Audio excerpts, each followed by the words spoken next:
On this podcast, you'll find interviews with high-performing, successful individuals in life sciences. On a weekly basis, we cover their proven methods, principles, strategies, and mindsets to implement new technologies that scale to meet the needs of people in our world.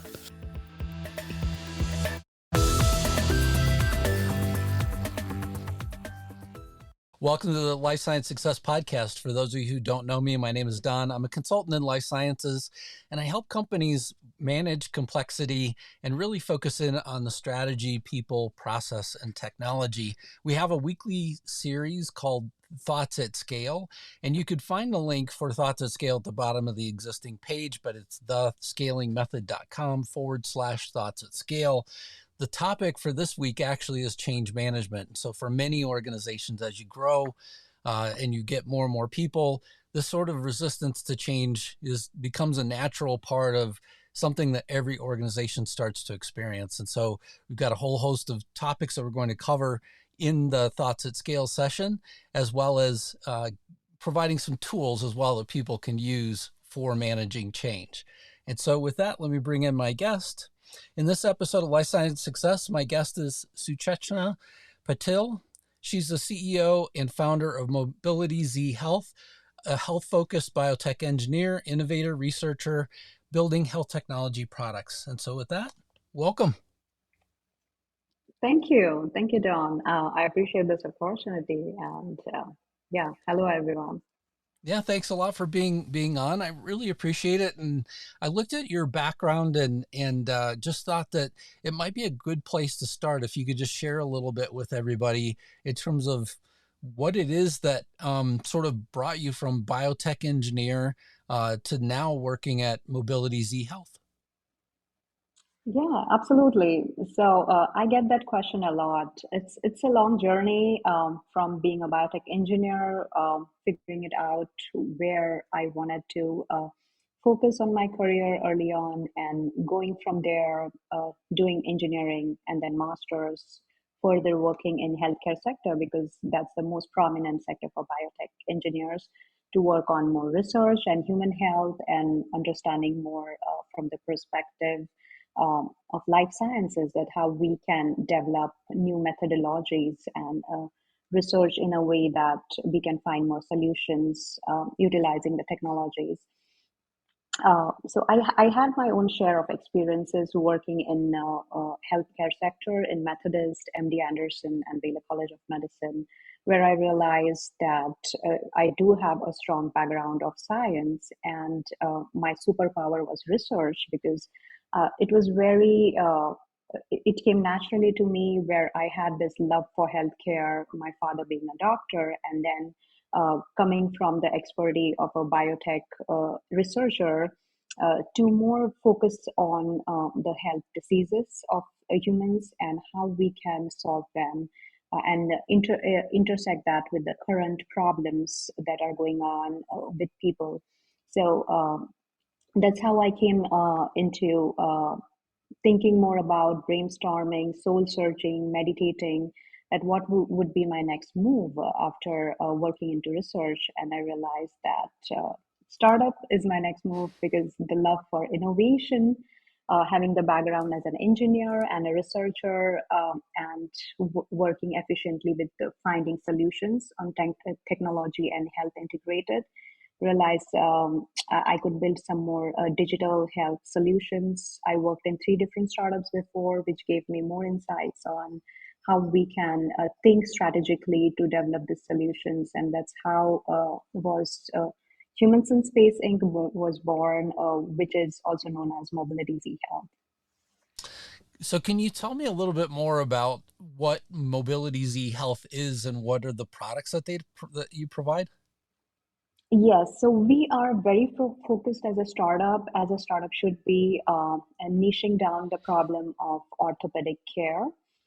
Currently, we see that in orthopedics, as a patient myself of musculoskeletal injury, I realized that it took me 5 months to get the initial appointment with the orthopedic surgeon. In between, I did multiple telehealth visits, and I know a lot of you may resonate with the issue of delay in care. But that was a little odd for me being a biotech researcher. I have to do pipetting every day, and I realized that I couldn't do it anymore one day.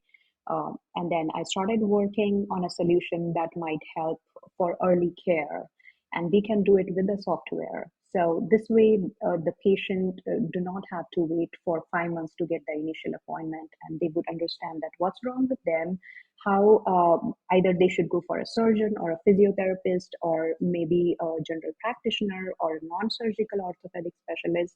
So this kind of knowledge we need to provide to people along with the technology so they can get care sooner. And that's the focus of MobilityZ Health. We want to make sure that there are no backlogs on the orthopedic side. Currently, there are less number of orthopedic physicians and more amount of patients. There are 124 million patients of musculoskeletal injuries every year. So how we can manage these patients efficiently and there is less backlog on the orthopedic side is what we are niching down, and that's what is our focus.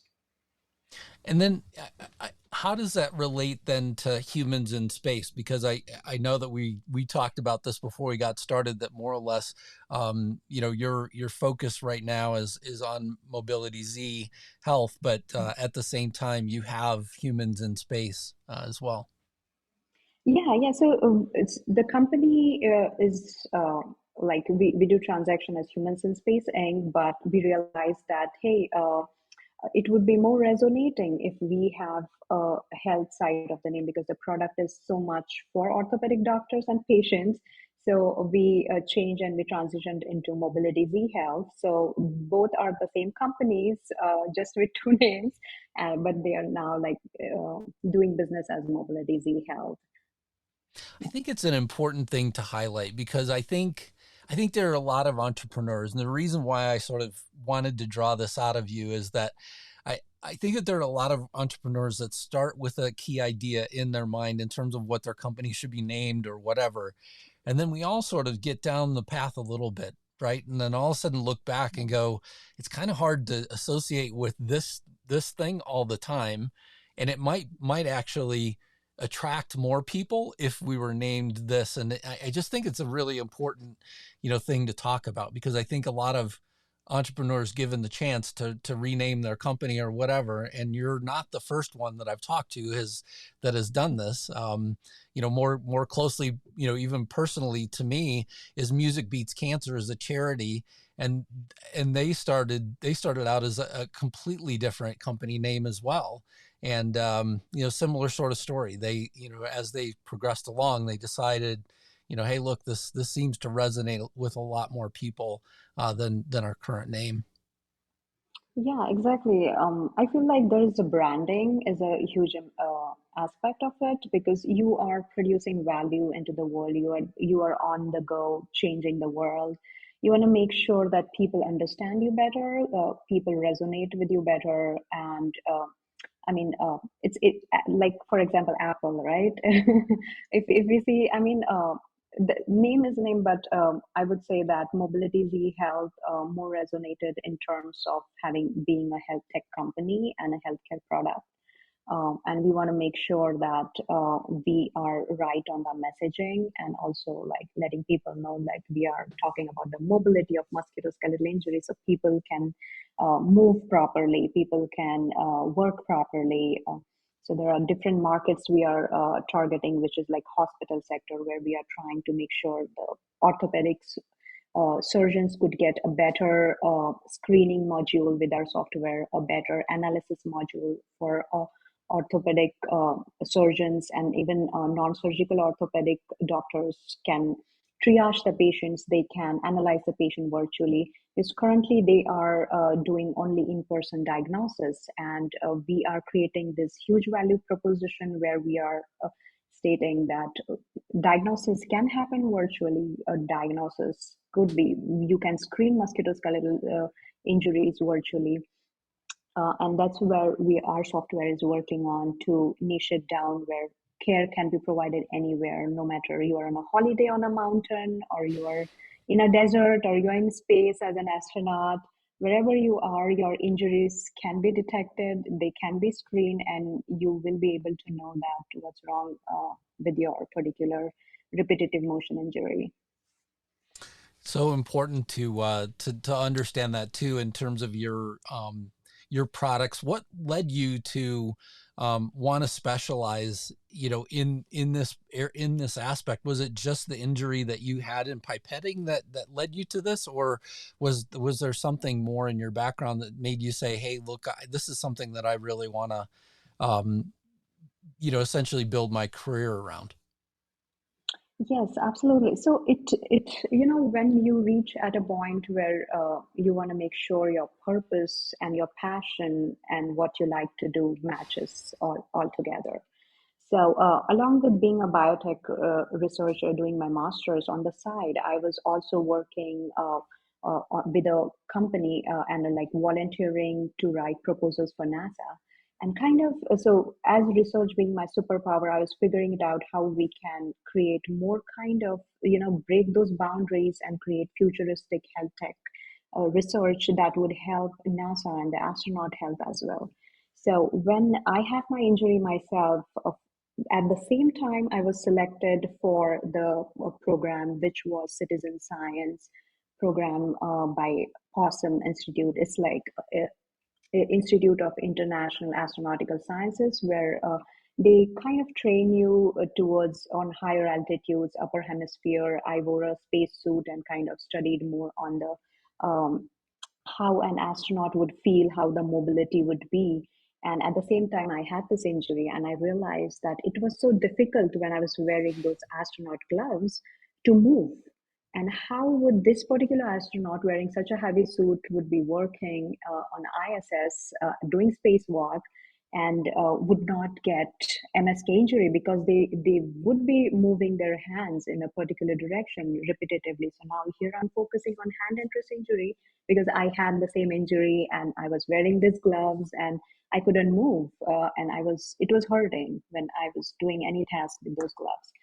So everything connected, I would say, as a researcher, as an engineer, as an aspiring astronaut. So I did certain missions as well, like analog astronaut missions, where we were figuring it out. Like you simulate the environment and see that if the astronaut was on Mars, how would this feel? And what would be the future precautions wearing this kind of spacesuit? So these are some citizen science studies that I did as well, and from there came the innovation, and there was a birth of MobilityZ Health and Humans in Space Inc., where I realized the solution that we are providing for 124 million people on Earth could be the same solution could be utilized for astronauts. But in space, there are just 600 approximately astronauts that you will be providing solution for. Wouldn't it be better to provide this solution for 124 million people down on Earth as well? And that's how I changed the trajectory and started working on a legit solution, which would not only impact space but also would impact Earth. And how does the Mobility Z integrate more cutting edge research, into what it is that you're working on into your product development? So the cutting edge research would be we will not only be analyzing and screening injuries, but the future is diagnosis. How you can virtually diagnose a musculoskeletal injuries. That's the main aspect we are working on. In future, through your devices, you can scan your injury and then know that what's wrong with you. Currently, it's only in person, and only orthopedic doctors could like touch, do different tests, and tell you, okay, this is the diagnosis. But we want to revolutionize that, and we want to make sure that, hey, in future, our software will be able to diagnose this MSK injuries. Yeah, and I mean, I would imagine there's a difference that you have to sort of design for as well as you're thinking about this. If you want it to be used on Earth, and then you're also wanting it to potentially also be used in space, what sort of devices do they have? Because I'm assuming they don't have my iPhone, uh, in ISS or, take it to space. They do use Apple products, so but we are not sticking to any particular device. We are keeping it to software level. We have our AI ML models. We have our own algorithms that we have trained by creating our own data. because AI is like what you feed in comes out. So I wanted to make sure that our AI is not biased on color or the kind of size of the hand or things like that. So we made sure that our models are pretty keen on that, and the software would work with any sort of devices which has a camera and can adopt the software. And what kind of challenges do you have to deal with in terms of, working on inside of digital health on a musculoskeletal injury area? So what do you have to think about whenever you're designing things? I usually think from the patient perspective, being patient myself, and we do have doctors on board in our team, and I ask them to think from the clinician perspective, because this product would be used by people who have musculoskeletal injuries like me, and it will be used by physicians who will be analyzing these injuries. So I'm whenever I make a product, I try to think from their perspective and how easy I can make it, because I myself as a user have used multiple products, and I realize some products I feel like very complicated. Not from the engineering perspective, but from a layman perspective. So I want to make sure that the products that we develop at MobilityZ could be used by even the older generation, and there shouldn't be any like, what is this, and we can't use it, it's too difficult, or it's not user friendly. So perspective is user perspective, and user experience is something that we are very keenly focused on, and we make sure that it's adopted in our products. And what part of development are you in right now? I mean, where is this something that we can look to find soon in the App Store, or is it something that you could see privately being released? Yeah, so currently we are extremely scrappy as a startup. We do have a coded product, but we are focusing on the launch in next 3 months. But you might say we are currently in the alpha phase of the product development and going to beta in January. Okay, very good. Yeah, it doesn't seem like it's all that far away then, where we could where we might be able to see it. And in terms of where people would find it, will it eventually be in the Mhm. App Store, or is it something that would be privately put on devices, only for special use? And while talking about products, I would like to say that we are onboarding people with musculoskeletal injuries for our research study, and also physicians. So if you're interested, anybody who is listening, please connect us on mobilityzhealth.com. And we can take your credential, and obviously there are advantages to participate in a research study. Sorry, so yeah, I missed the question again. Can you repeat that, please? I just was asking if we will eventually see this in like the Apple Yeah. store, or will it be something that's privately given to people? So since this is a healthcare product, we have to make sure that we are FDA regulated before we launch any consumer facing product. But before that, we will be going B2B for the clinical observational research study, which is ongoing right now. And it is pretty, the alpha product is pretty private. So as patient, like people with musculoskeletal injuries or doctors who wants to use our product right now and try it, we're gonna screen them properly, have the list, and then they will be able to use it for sure with the right context. The research study focusing on right kind of musculoskeletal injuries and people. But I would say that if you're talking about the consumer facing product, the beta would be the one that in January that we will launch, would be something that you can use. Very nice. And then in terms of, I just think about the growing need for digital products overall, and I feel like there is an ecosystem that's out there today, but it's also something that healthcare is pretty slow to adopt. And so, how are you looking at this from the MobilityZ Health standpoint? In terms of just making sure that both from a on Earth standpoint as well as terrestrial space environments, that that the technology is adopted as well. Yeah, I mean, we have to go through different kind of research studies and case studies before we're gonna be like. So healthcare works in a different way, as you know, than any other kind of product. So we definitely will need to prove our particular like studies that we will be launching from the patient side, from the physician side. And there is another huge market, which is injury claims. So 167 billion in injury claims are paid by employers.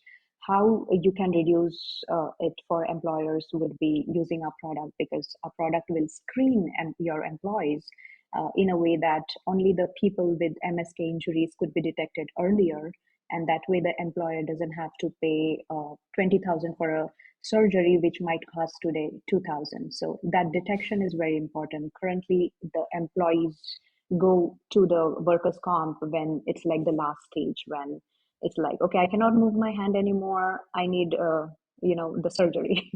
But if you can detect like 3 steps earlier, when it's just the onset or early stage of MSK, then at that point, the surgery or the treatment might cost less, and also the patient can recover faster and better. Is this whole MSK injury area can lead a person into disability. So I lost 25% functioning of my hand due to the delay in care, and I want to make sure that these 124 million people who are detected every year do not go into disability. But hence, this kind of product would provide early care and take care of them sooner. Mm-hmm. So I want to focus a little bit on you towards the end of the interview here, reflecting a little bit on your journey. What's the greatest piece of leadership advice that you've received? I would say, as a female founder, the greatest advice was being okay with the discomfort.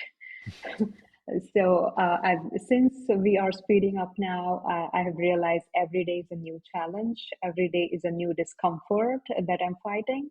But somehow, because I chose this path myself, I find strength, and I'm a better person the next day, because I overcame the challenge that was yesterday. So I would say, if you want to grow as a person, you have to be okay with the discomfort and just grow out of it, be more stronger. So such important advice. What inspires you? I would say that when you take the responsibility and have the drive and the passion and the purpose all coming together, there is no need for inspiration. You just walk the path. So I get this question a lot, like what inspires you? And I just I can't stop working. Sometimes, like, even you're sleeping, the thoughts are going on. And I realize that because that those three things are met, like drive and passion and purpose, it just becomes easier and like more fulfilling and satisfying. Yeah. So important. And it's kind of funny because I feel like, it's one of those things where whenever you enjoy what it is that you do, it is hard to stop at the end of the day. Even whenever your brain does need a little bit of a break. What Yeah, concerns absolutely. you? And Oh, go ahead, please. yeah, just last point I wanted to say was the passion for space, and really inspires me a lot, like from inside, because since like I was 12, I always had such a huge passion for space, wanted to see the moon and like go in outer space. And uh, even though like right now I'm not in outer space, but developing health technologies for outer space is something that really inspires me. Very good.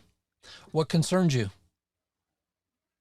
I would say I did not get concerned, but much. But on the product side, I just feel like sometimes I want to make sure that whatever I produce is used for the good and for people, good health. And if something goes sideways, that should be taken care of immediately.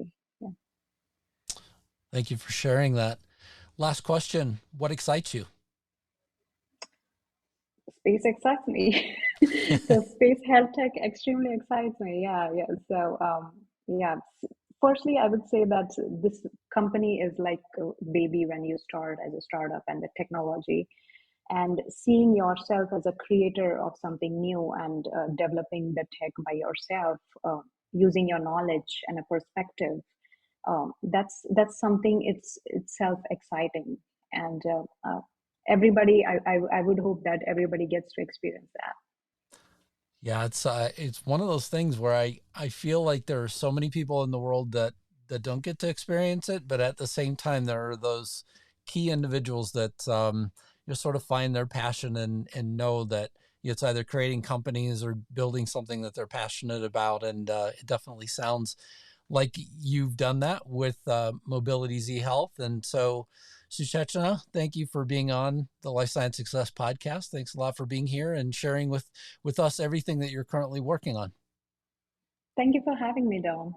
Appreciate it. Thank you for listening to Life Science Success. For complete details about this podcast, including show notes, how to get in touch with guests, and more episodes, please visit www.lifesciencesuccess.com. If there's someone you'd like for us to invite to the show as a guest, please let me know by sending me a message at the podcast website. Please click subscribe on your favorite podcast app, share the podcast, or tell a friend about it, and last but not least, rate the podcast. Thank you again.